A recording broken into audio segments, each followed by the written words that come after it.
அனைவருக்கும் வணக்கம். திருச்செந்தூர் முருகன் ஜோதிடாலயத்திலிருந்து நான் உங்கள் ஜோதிடர் நித்யா குருஜி. பிரசன்னம், அந்த பிரசன்னம்னா என்ன அப்படின்னு நிறைய அன்பர்களுக்கு ஒரு டவுட் இருக்குது. ஜாதகம் நாங்கள் கேள்விப்பட்டிருக்கோம், பிறந்ததுலேருந்து எழுதியும் வச்சுருக்கோம். பிரசன்னம்னா என்ன, அது பெரும்பாலும் கேரளாவில் பார்ப்பாங்க, சோழியில் பார்ப்பாங்கல்ல, ஓரளவுக்கு உங்களுக்கு ஒரு ஐடியா உங்களுக்கு தெரிஞ்சிருக்கும். ஜாதகம் பிரசன்னம் இரண்டு வேறானா நிச்சயம் வேறு தான். உங்களுடைய பிரச்சனை, உங்களுடைய மனக்கஷ்டம், உங்களுடைய துன்பம் எதுவாக இருந்தாலும் அதன் பிரசன்னத்தின் மூலம் நுனித்துல்லியமாக தீர்வுகளை நம்மால் தர முடியும். இந்த பிரசன்னத்தின் மூலம் வந்தவருடைய கேள்வியுமே நம்ம அனலைஸ் பண்ண முடியும். இதுக்காகத்தான் வந்திருக்காங்க நம்ம இடத்திற்கு. ஒரு குழந்தை கேட்டு வந்திருக்காங்கப்பா, ஒரு வீடு கேட்டு வந்திருக்காங்க, அவங்களுக்கு பார்த்திங்கன்னா ரொம்ப கடன் பிரச்சனையாக இருக்குப்பா, அதுக்கு தான் வந்திருக்காங்க, ஒரு இடம் வைக்க வந்திருக்காங்க. இது எல்லாமே பிரசன்னத்தின் மூலம் நமக்கு தெரியும். இது எப்படி தெரியுது? நம்ம இறைவனா? அப்படி அல்ல, இறைவனால் வழங்கப்பட்ட அற்புதமான ஒரு முறை இந்த பிரசன்னம். இறைவன் உங்கள் அருகில் இருப்பதையும், உங்களுக்கு எந்த தெய்வம் உங்களுக்கு உதவி செய்வது என்பதையும், உங்களுடைய குலதெய்வம் எப்படி இருக்குது என்பதையும், உங்களுக்கு குலதெய்வம் இருக்குதா இல்லையா என்பதையும், ஒரு தெய்வத்தினுடைய பரிபூர்ண அனுகூலத்தை எப்படி இருக்கும் என்பதை அத்தனையுமே நுனித்துல்லியமாக பிரசன்னத்தின் மூலம் கண்டறியக்கூடிய ஒரு அற்புத முறை. ஜாதகமே இல்லாத நபர்கள், நிறைய பேருக்கு ஜாதகமே இருக்காது, அல்லது தொலைஞ்சு போயிருக்கும், அல்லது எழுதியிருக்க மாட்டாங்க. இப்போ ஜாதகம் இல்லாட்டி கூட பிரசன்னம் பார்க்க முடியும். உங்களுடைய அனைத்து கேள்விகளுக்கும் நுனித்துல்லியமான பதில், அதுவும் இறைவன் மூலமாக, இறைவன் வாக்காக உங்களுக்கு நிச்சயம் கிடைக்கும். இறைவனுடைய சாநித்தியம், ஒரு பிரசன்ஸ் ஆஃப் காட். நம்ம ஒரு இடத்துல உட்காந்துருக்கோம், ஒரு கோயிலில் போய் உட்காந்துருக்கோம், ஒரு பிரசன்ஸ் நமக்கு கிடைக்குது. அதுபோல் பிரசன்னம் பார்த்தாவே ஒரு வளர்ச்சி அப்படிங்கிறத ஏதோ ஒரு வகையில் உங்களுக்கு, உங்களுடைய இறை வழிபாட்டில் எந்த தெய்வம் உங்களுக்கு நீங்கள் சாநித்தியமாக கும்பிட்றீங்களோ, முருகனை கும்பிட்டா முருகர், அம்பாளை கும்பிட்டா அம்பாள், அந்த தெய்வம் நிச்சயம் உங்களுக்கு லைஃப்பில் கொடுக்கத்தான் போகிறாங்க. இந்த முன்னோர்களால் ஏற்படுத்திய இந்த முறை, இதை நீங்கள் நிச்சயமாக லைஃப்பில் அடுத்த கட்டம் போகணும் அப்படின்னா பிரசன்னம் அப்படிங்கிறத நீங்கள் நிச்சயம் பார்க்கணும். உதாரணத்திற்கு, நான் எம்பெருமான் முருகனை மனதார உளமாற வழிபாடு செய்கிறேன், தொழுறேன், அவர் தான் அனைத்தும் எனக்கு கொடுக்குறார் அப்படின்னு நம்புகிறேன். அவருடைய பிளெஸ்ஸிங் மூலமாக ஒரு விஷயம் அவர்கிட்ட நான் கேட்குறேன், எனக்கு ஒரு வீடு வேணும் சாமி, ஒரு 4 பேர் போகிறோம், வண்டியில் போகிறோம், ரொம்ப கஷ்டமாக இருக்குது, ஒரு கார் வாங்கிக்கலான்னு இருக்கேன். அப்போது முருகப்பெருமான் உங்களுக்கு அதை கொடுப்பாரா? இது பிரசன்னம். இதை நீங்கள் செய்யலாமா? தற்போது பிரசன்னம். ஜாதக ரீதியாக உங்களுக்கு அந்த அமைப்பு இருக்கா? நம்ம முதல்ல இப்போ ஜாதகம் பார்க்குறவங்க ஒரு சிலருக்கு கார் வாங்குறதுக்கே அமைப்பு இல்லை அப்படின்னு சொன்ன நபர்கள் கூட பிளெஸ்ஸிங்னால, முருகப்பெருமானுடைய அனுகூலத்தினால 4-5 கார்லாம் வச்சுட்டு பெரிய பணக்காரராக கூட ஆவாங்க.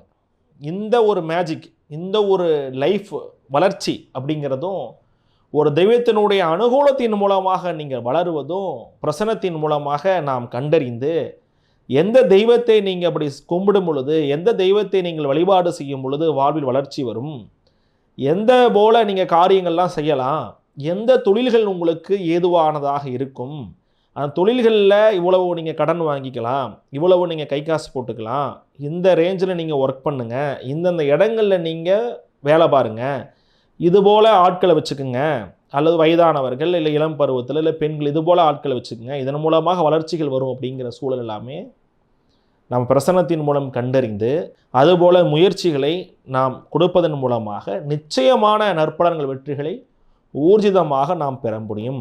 இந்த பிரசன்னம் அப்படிங்கிறதுலையே முன்ஜென்ம கர்ம வினைகள், நாம் நிறைய இப்போ கஷ்டப்படுவதற்கு காரணிகளை கண்டறிவது, அதற்கான மூல காரணத்தை சரி செய்வது அப்படிங்கிறது தான் பரிபூர்ண வளர்ச்சி. அது பிரசன்னத்தில் நிச்சயமாக செய்ய முடியும்.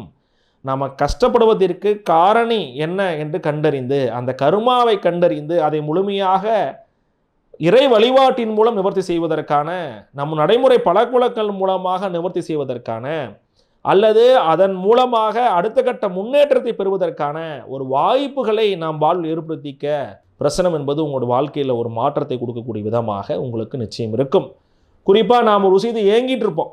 உதாரணமாக, நம்ம ஒருத்தர் நினச்சிட்டு இருப்போம், இல்லை அவர் நம்ம கல்யாணம் பண்ணிக்கணும்னு நினைப்போம், அது நமக்கு தோணிகிட்டு இருக்கும். ஒரு பிரசன்னத்தின் மூலமாக அவர் உங்களுக்கு வேண்டாம், அது நல்லது தான் போனது அப்படிங்கிற ஊர்ஜிதமாக சொல்ல முடியும். அதே போல் இவர் உங்களுக்கு திருமணம் செய்து கொள்ளக்கூடிய ஒரு வாய்ப்புகளும் உங்களுக்கு வரும், இது செய்து கொண்டால் வாழ்க்கை வளர்ச்சி வரும் அப்படிங்கிறது ஊர்ஜிதமாக சொல்ல முடியும். அதே போல் தற்போது இருக்கக்கூடிய காரியம், ஒரு காரியம் இப்போ நான் தொடங்கலான்னு இருக்கேன், தொடங்கலாம் அப்படிங்கிறதையும், வேண்டாம் அப்படிங்கிறதும், இல்லை காலம் தாழ்ந்து தொடங்கலாம், அல்லது இந்த விஷயமே நீ பண்ணக்கூடாதுப்பா அப்படிங்கிறத எக்ஸாக்டாகவே பிரசன்னத்தின் மூலமாக மிக நுனித்துல்லியமாக கண்டறிய முடியும். பிரசன்னம் அப்படின்னா அதற்கு டெஃபினிஷனே முன்ஜென்ம கர்ம வினைகள், அதனால் தற்போது ஏற்படக்கூடிய தீங்குகள் மற்றும் நற்பலன்களை நாம் எந்த தெய்வத்தை வழிபாடு செய்கிறோமோ அந்த தெய்வத்தின் வாயிலாக கேட்டறிந்து அதன் அடிப்படையில் வாழ்க்கை அமைத்துக் கொள்வது பிரசன்னம்.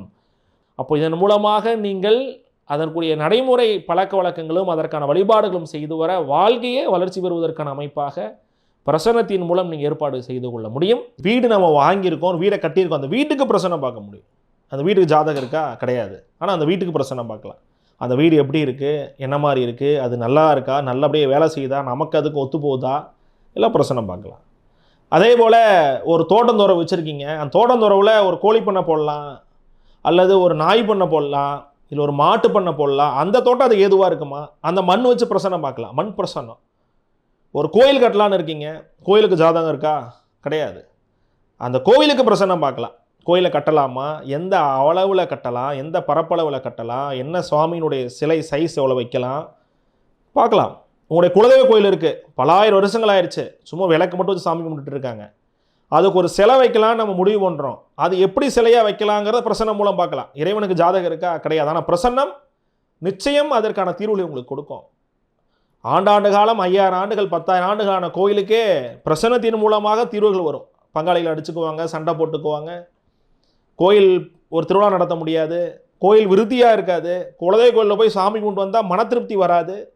இதுபோல் தெய்வங்களுக்கு பிரசன்னத்தின் மூலம் தீர்வு கண்டு அந்த கோயிலையும் வளர்ச்சி பெற முடியும். அந்த கோயிலை கும்பிடக்கூடிய மக்களாகி உங்களுக்கும் வாழ்க்கையில் வளர்ச்சி கிடைக்கும். இதெல்லாம் பிரசன்னத்தின் மூலம் நிச்சயம் கிடைக்கும். இப்படி சிறப்பு பெற்ற பிரசன்னமானது நிறைய வகைகள் இருக்குங்க, நிறைய இருக்குது பிரசன்னம்.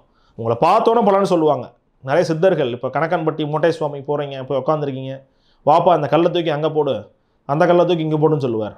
சிம்பிளாக சூசகமாக நிறைய விஷயங்கள் உங்களுக்கு சொல்லியிருப்பாங்க. அது மட்டும் இல்லாமல் அடுத்ததாக பார்த்தீங்கன்னா சோழி பிரசன்னம். இது கேரளாவில் மற்றும் நிறைய தமிழகத்தில் நிறைய பகுதிகளில் சோழி பிரசன்னம் விசேஷ பலனாக இருக்குது. தாம்பூல பிரசன்னம் அப்படிங்கிறது, தாம்பூலனா வெத்தலைன்னு அர்த்தம். அந்த வெத்தலையின் மூலமாக பலன் உரைப்பது. வெத்தலை பார்த்து மை போட்டு அப்படி கிடையாது. நீ கொண்டு வரக்கூடிய வெத்தலை, அது வெத்தலையினுடைய அளவு எத்தனை கொண்டாந்துருக்கீங்க, 100 வெத்தலை, 150 வெத்தலை, 50 வெத்தலை, 10 வெத்தலை, இது மாதிரி அந்த வெத்தலையினுடைய அளவுகள் அதனுடைய தன்மைகளை பொறுத்து சொல்லக்கூடிய ஒரு முறை தாம்பூல பிரசன்னம்னு பேர். அஷ்டமங்கல பிரசன்னம், தேவ பிரசன்னம் இப்படின்ட்டு பல்வேறு முறைகள் எதுவாக இருந்தாலும் பலன் ஒன்று, எல்லாமே இறைவன் உரைப்பது தான். இதுதான் பிரசன்னம்.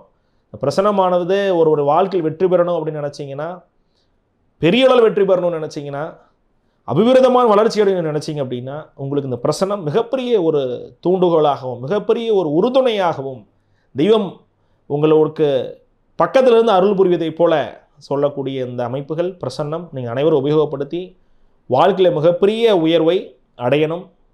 எங்கே வேணால் பண்ணிக்கலாம். இப்போ நம்மகிட்ட தான் பண்ணணுங்கிறது கிடையாது. எங்கே உங்களுக்கு வாய்ப்பு இருக்கோ, நீங்கள் தமிழகத்தில் எங்கே இருந்தாலும் அந்த அருகாமையில் இருக்கக்கூடிய ஒரு நல்ல பிரசன்ன ஒரு ஜோதிடர். ஏன்னா பிரசன்னம் போய் நீங்கள் பார்க்குறக்கு ஒரு அனுகூலம் வேணும். யாரை போய் நீங்கள் பார்க்குறீங்க அதுக்கு ஒரு அனுகூலம் வேணும். உதாரணமாக திருச்செந்தூர் நம்ம போகணும், எல்லோரும் போக முடியாது இல்லையா, பிளான் பண்ணிகிட்டே இருப்பாங்க. ஒரு சிலர் போவாங்க, ஒரு சிலரால் போக முடியாது. பிள்ளையார்பட்டி எல்லா கோயிலுக்குமே, குலதெய்வ கோயிலுக்கே பல பேர் பிளான் பண்ணுவாங்க, போக முடியாது. பிரசன்னங்கிறது நீங்கள் கிளம்பி வீட்டிலேருந்து வந்து இங்கே வந்து பிரசன்னமாக பார்க்குற வரைக்கும் அது நடக்கலாம், நடக்காமல் போகலாம். அப்படிப்பட்ட ஒரு அற்புத ஒரு முறை. இந்த பாக்கியம் எல்லாருக்கும் அமையாது, இந்த வீடியோ பார்க்குறதே எல்லாருக்கும் அமையாது. இப்போ உங்கள் அருகாமல் இருக்கக்கூடியவர்களை கூட நீங்கள் உபயோகப்படுத்திக்கலாம். முடிந்தவர்கள் நம்மை வந்து பார்க்கலாம். நம்முடைய திருச்செந்தூர் முருகன் ஜோதிடாலயத்தில் பிரசன்னத்தில் பார்த்திங்கன்னா தாம்பூல பிரசன்னம், நம்ம அதே சொன்னோம் இல்லையா, வெத்தலையில் பார்க்குறது, சோழி பிரசன்னம், அது மட்டும் இல்லாமல் கோயிலுக்கு பார்க்கக்கூடிய தேவ பிரசன்னம், அஷ்டமங்கல பிரசன்னம், கொஞ்சம் அடுத்த கட்ட லெவல் போகக்கூடிய ஒரு அஷ்டமங்கல பிரசன்னம். இதுபோல் பல்வேறு பிரசன்னங்களை நாம் பார்க்குறோம். உங்களுடைய கேள்விகளுக்கு நுனித்துல்லியமான பதில்கள் எம்பெருமான் முருகப்பெருமானுடைய அனுகூலத்தினால் கொடுக்குறோம். இது நிச்சயம் உங்களுக்கு வாழ்வில் நலம் பயக்கும் அப்படின்னு நாங்கள் நம்புகிறோம். அதை உபயோகப்படுத்திய பல்லாயிரக்கணக்கான மக்கள்கள், வென்றவர்கள், அதனால் வளர்ச்சி அடைந்தவர்கள், அதனால் வாழ்வில் மறுமலர்ச்சி அடைந்தவர்கள் நிறைய மக்கள் இருக்காங்க. அவங்கள பற்றியும் அடுத்துட்டு தான் நான் நிறைய வீடியோ பதிவு போடுறேன், நீங்கள் அதை கேட்கலாம். உங்கள் வாழ்க்கையிலும் மறுமலர்ச்சி வெற்றிகள், வாழ்வில் மிகப்பெரிய உயர்வுகள் வரணும்னு நான் பிரார்த்தனை பண்ணிக்கிறேன். அனைவரையும் வாழ்த்துறேன். எல்லாரும் இன்புற்று இருக்க வேண்டும். எம்பெருமான் மங்கள சண்முகருடைய அனுகூலத்தில் இனி எல்லாம் இனிதே. நன்றி, வணக்கம்.